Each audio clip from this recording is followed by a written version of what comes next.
Wigglesworth. How many of you heard about him? Wigglesworth. ವಿಗಸ್ವರ್ತ್. ಎಷ್ಟು ಜನರು ಈತನ ಹೆಸರನ್ನು ಕೇಳಿದ್ದೀರಾ? Dead people.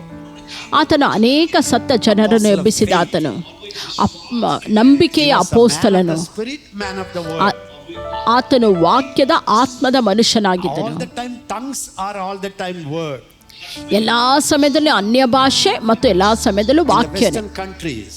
ಆ ಒಂದು ದೇಶಗಳಲ್ಲಿ ಇದು ನಿಮಗೆ ಗೊತ್ತಿದೆಯಾ ಇಲ್ಲ ನನಗೆ ಗೊತ್ತಿಲ್ಲ. ಆ ವಿದೇಶದಲ್ಲಿ ಬಹಳ ಬಡವನು ಸಹ ಹಣವನ್ನು ಸಂಪಾದಿಸಿಡುತ್ತಾನೆ. ವರ್ಷಕ್ಕೆ ಒಮ್ಮೆ ಅವರು ರಜಕ್ಕೋಸ್ಕರ ಸುತ್ತಲು ಹೋಗುತ್ತಾರೆ. 15 ದಿನ 20 ದಿನ ಅವರು ಕುಟುಂಬವಾಗಿ ಸುತ್ತಕ್ಕೆ ಹೋಗ್ತಾರೆ. ಬೇರೆ ದೇಶಗಳಿಗೋ ಇಲ್ಲ ಒಂದು ನದಿಯ ದಡದಲ್ಲಿಯೋ ಹೋಗುತ್ತಾರೆ. ಬರೀ ಹಾಲಿಡೇ, ರಜಾ ಎಂಬುದಾಗಿ ಹೋಗ್ತಾರೆ. ನುಡಿ ತಿನ್ನುವುದು, ಕುಡಿಯುವುದು, ಮಲಗಿಕೊಳ್ಳುವುದು, ಹಂಗೆ ನಡ್ಕೊಂಡು ಹೋಗುವುದು ಇಷ್ಟೇ. ಆ ವಿಗಸ್ವರ್ತ್ ಅವರು ಎಂದೂ ಹೋಗಿಲ್ಲ ಆ ರೀತಿಯಲ್ಲಿ. ನೋಡಿ, ವಿದೇಶ ಜನರಿಗೆ ಇದೆಲ್ಲ ಒಂದು ತಮಾಷೆ ಥರ. ಅವರು ಬಂದು ಕೇಳಿದ್ರು, ವಿಗಸ್ವರ್ತ್ ನೀ ಯಾವಾಗಲೂ ರಜಕ್ಕೆ ಅಂತ ಹೋಗೇ ಇಲ್ವಲ್ಲ? ಆತನ ಏನು ಹೇಳಿದರೆ ಗೊತ್ತಾ? ಪ್ರತಿದಿನ ನಾನು ರಜಾ ಹೋಗುತ್ತೇನೆ. ಅವರು ಕೇಳಿದ್ರು, ನೀ ಏನು ಮಾತಾಡ್ತೀಯಾ? ಆತನು ಹೇಳುತ್ತಾನೆ, ವಾಕ್ಯದಲ್ಲಿ ಬರೆಯಲ್ಪಟ್ಟಿದೆ, ಯೆಶಾಯ, ದೇವರು ತನ್ನ ಜನರೊಂದಿಗೆ ಮಾತನಾಡುತ್ತಾರೆ ಅನ್ಯ ಭಾಷೆಯ ಮೂಲಕ ಮತ್ತು ಆ ಒಂದು ವಿದೇಶದ ಭಾಷೆಯ ಮೂಲಕ.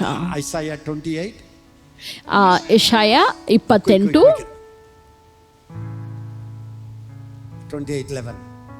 11ನೇ ವಾಕ್ಯನ ನಾವು ಓದ್ಕೊಳ್ಳೋಣ. ಎಲ್ಲರೂ ಅದನ್ನು ತೆಗೆದು ಓದಿಕೊಳ್ಳಿ. ಹೌದು, ತೊದಲು ಮಾತಿನವರು ಅನ್ಯ ಭಾಷೆಗಳು ಇವರ ಮೂಲಕವಾಗಿ ಯೆಹೋವನು ಮಾತನಾಡುತ್ತಾನೆ. ಎಲ್ಲರೂ ಹೇಳೋಣ, ತೊದಲು ಮಾತಿನವರು ಮತ್ತು ಅನ್ಯ ಭಾಷೆಯರು, ಮತ್ತೊಂದು ಭಾಷೆ, ಅನ್ಯ ಭಾಷೆ, ಆತನು ಈ ಜನರೊಂದಿಗೆ ಮಾತನಾಡುವಾತನಾಗಿದ್ದಾನೆ. ಯಾರು ಮಾತನಾಡುವುದು? ಯಾರು ಮಾತನಾಡೋದು? ದೇವರು ಮಾತನಾಡುವುದು. ಯಾರೊಂದಿಗೆ ಮಾತನಾಡ್ತಾ ಇದ್ದಾರೆ ಹೇಳಿ? ಆತನು ತನ್ನ ಜನರೊಂದಿಗೆ ಮಾತನಾಡುತ್ತಾ ಇದ್ದಾನೆ. ನಾ ಹೇಳಿದೆ ಅಲ್ವಾ, ನಾನು ಯಾವ ಥರ ನಾನು ಸಂದೇಶ ಹೇಳುತ್ತೇನೆ. ನಾನು ಅನ್ಯ ಭಾಷೆಯಲ್ಲಿ ಮಾತನಾಡುವಾಗ ನಾನು ಎಷ್ಟು ಹೆಚ್ಚಾಗಿ ನಾನು ಓದಿದ್ದೇನೆ ಅಂದರೆ ವಾಕ್ಯನ, ನಾನು ಸಾವಿರಾರು ಸಂದೇಶಗಳನ್ನು ಕೊಟ್ಟಿದ್ದೇನೆ. ಅನೇಕ ವಿಷಯಗಳು ನನ್ನ ಮನಸ್ಸಿಗೆ ಬರುತ್ತೆ. ಓ, ಅದು ಒಳ್ಳೆಯ ಒಂದು ವಿಷಯ. ಓ, ಅಧಿಕಾರ, ಹೌದು. ಓ, ದೇವರ ರಾಜ್ಯದ ಬಗ್ಗೆ ಈ ಎಲ್ಲ ವಿಷಯಗಳು ನನ್ನ ಮನಸ್ಸಿಗೆ ಬರುತ್ತೆ. ಆದರೆ ನಾನು ಹೆಚ್ಚಾಗಿ ಅನ್ಯ ಭಾಷೆಯಲ್ಲಿ ಮಾತನಾಡ್ತೇನೆ. ತಕ್ಷಣವಾಗಿ ಆತನು ನನ್ನೊಂದಿಗೆ ಮಾತನಾಡುತ್ತಾನೆ. ಆ ಸಮಯದಲ್ಲಿ ನಾನು ಏನು ಸಂದೇಶ ಕೊಡಬೇಕು ಎಂಬುದು ಅದು ನನ್ನ ಮುಂದೆ ಚಿತ್ರಣ ಥರ ಹೋಗುತ್ತೆ. ಆ ವಾಕ್ಯಗಳು, ಈ ಒಂದು ತಮಾಷೆ, ಈ ಒಂದು ಉದಾಹರಣೆ, ಆ ರೀತಿಯಾಗಿ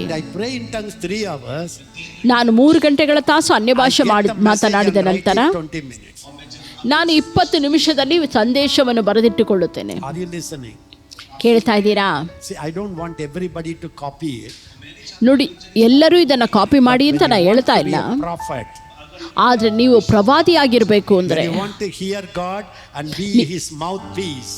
ನೀವು ದೇವರ ಸ್ವರವನ್ನು ಕೇಳಿ ಆತನ ಬಾಯಾಗಿರಲು ಬಯಸುವುದಾದರೆ ಇದೇ ಒಂದು ರಹಸ್ಯ.